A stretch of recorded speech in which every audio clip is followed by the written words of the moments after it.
Some did it 7 years ago. Some are thinking about doing it. Thinking about leaving this country. Others are about to do it.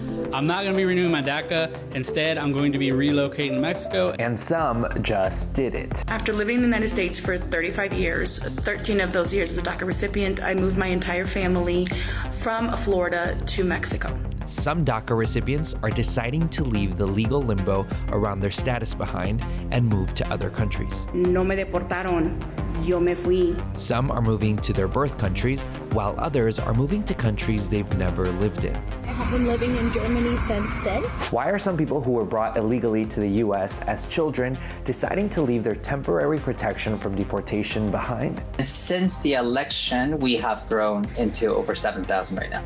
And why are some people who made the move saying this? We don't want to see more people joining in. My name is Fernando Hurtado, and this story is about the hyphen between DACA and the United States.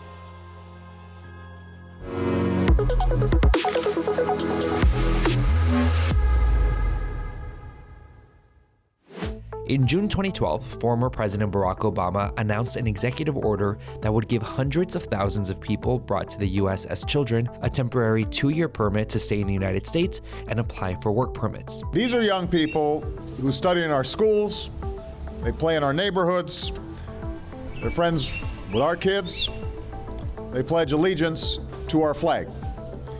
They are Americans in their heart, in their minds, in every single way but one, on paper. In 2017, months after taking office, President Donald Trump revoked the program, a move that was later blocked by the courts. After winning the 2024 election, Trump seemed to change his stance on the program. The dreamers are going to come later, and we have to do something about the dreamers, because these are people that have been brought here at a very young age, and many of these are middle-aged people now. They don't even speak the language of their country. And yes, we're going to do something about the dreamers. What does that mean? What are you going to do? I will work with the Democrats on a plan. Now, after taking office, the Trump administration's stance seems to have changed again. The Department of Homeland Security urged DACA recipients to self-deport, and some have even been detained by ICE. In June, the father of 3 U.S. citizen children was detained during a traffic stop. Edgar was among the first detainees sent to Alligator Alcatraz. Some DACA recipients are tired of the uncertainty and have left the country. Cassandra moved to Canada in January. I didn't want to leave, but honestly, not seeing a way out, it just didn't seem like there was any other way for me to be a citizen but to get married. And I didn't have no man. So Madaí Zamora moved to Mexico in 2018. February of 2018, a family member of mine ends up being detained. Now they have a child whose mother had passed away, so they told that family member, if nobody comes to sign over for your child's going to end up going in the system. I went in, I showed my work permits, and an immigration officer came out with paperwork for me to sign, and they started to tell me everything about my life, where I worked, what car I drove, where I lived, where I frequent. And it was this moment of, we know that they know all of our information, like we know that they know, but actually having the immigration officer in front of me telling me all these things about my life and my relatives' lives was the moment of me saying, I can't do this anymore. And Ruben Quesada, who arrived in the U.S. at 3 years old, will be moving to Mexico in 3 months. I realized that maybe I don't necessarily want to continue to have uncertainty in my future. So if I can have the same life, but have more freedom, why would I hold myself back? There are an estimated 538,000 DACA recipients in the U.S. There is no hard data that indicates there is a massive wave of DACA recipients leaving the country.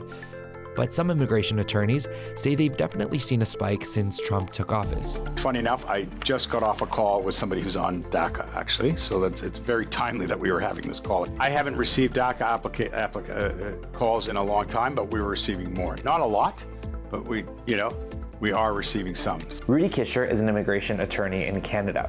He actually says the overall number of American citizens who are looking to move to Canada has grown drastically. The numbers for Americans, for our business has gone off the charts. I would say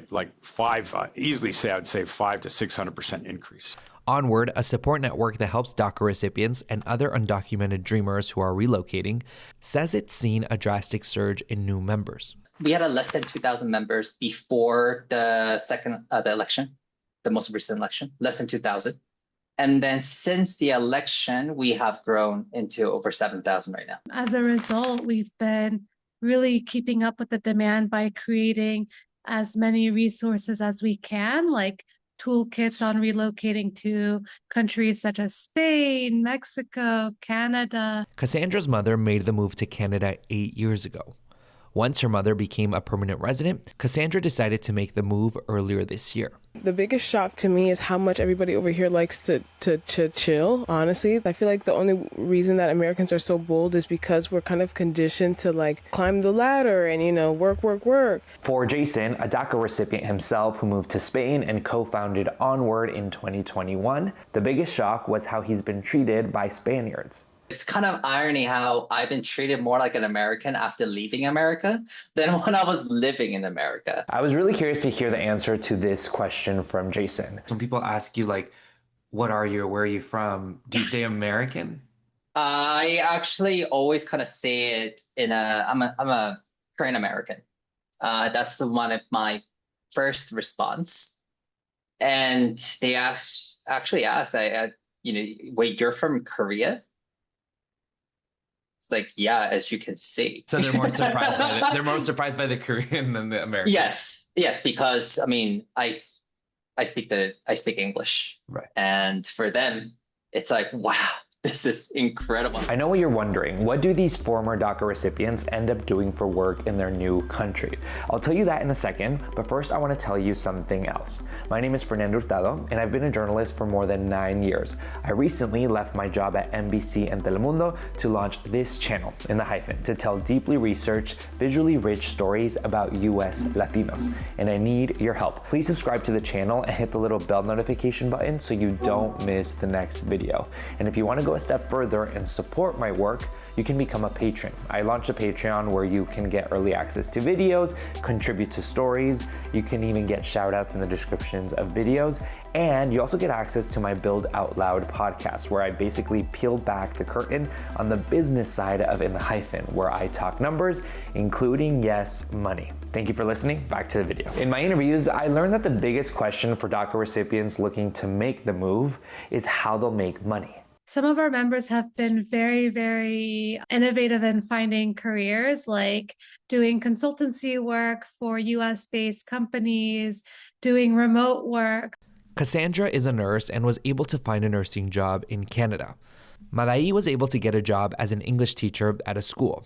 But even that job came with some unexpected shocks. My Spanish was not academic Spanish. My first professional development at the first school that I worked at, I cried because I could not understand half of the things that were being said. We think we're bilingual. We're not. We're truly not.